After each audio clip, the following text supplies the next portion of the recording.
everybody knows in the portal games, if you bring in the offensive coordinator from Notre Dame and he had a guy that he thought was successful, Tyler Buchner, with him at Notre Dame, then you're going to give that a shot. Just see if you can give your team a shot in the arm. But neither here nor there, that's not going to happen. And Buchner's probably never going to see the field again at Alabama. But you said something interesting that I wholeheartedly agree with you. Nick Saban, and I hang out with a coach who I believe is still in his prime, and Dan Mullen, who I believe is going to coach again because I think he's that good of a coach. And I spend more time with him during the football season than I do my own wife. So I'm really starting to get intimate knowledge of how these men work and how their minds work.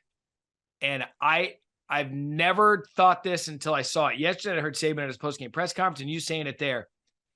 I firmly believe the sickness that is how these head coaches are wired, that Nick Saban loves the challenge of this football team.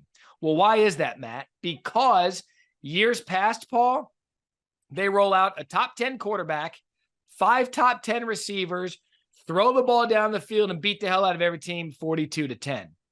This year, Nick Saban has had to coach more in-game potentially than he has in the past 5 or 6 years because you just watch the cutaways on the sidelines.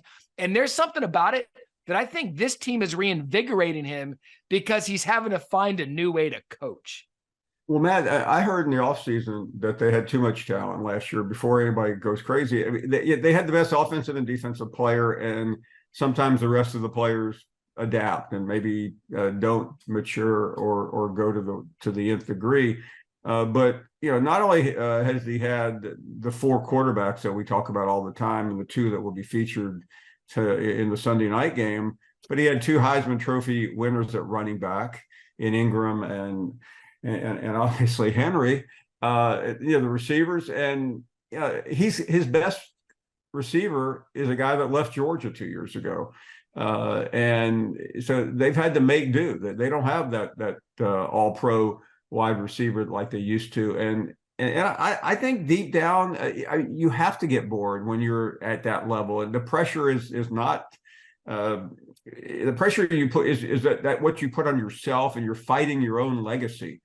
And this season still has some turns, but it's been a remarkable thing to overcome because Alabama has been at the precipice now against Ole Miss, against Texas A&M, against Tennessee.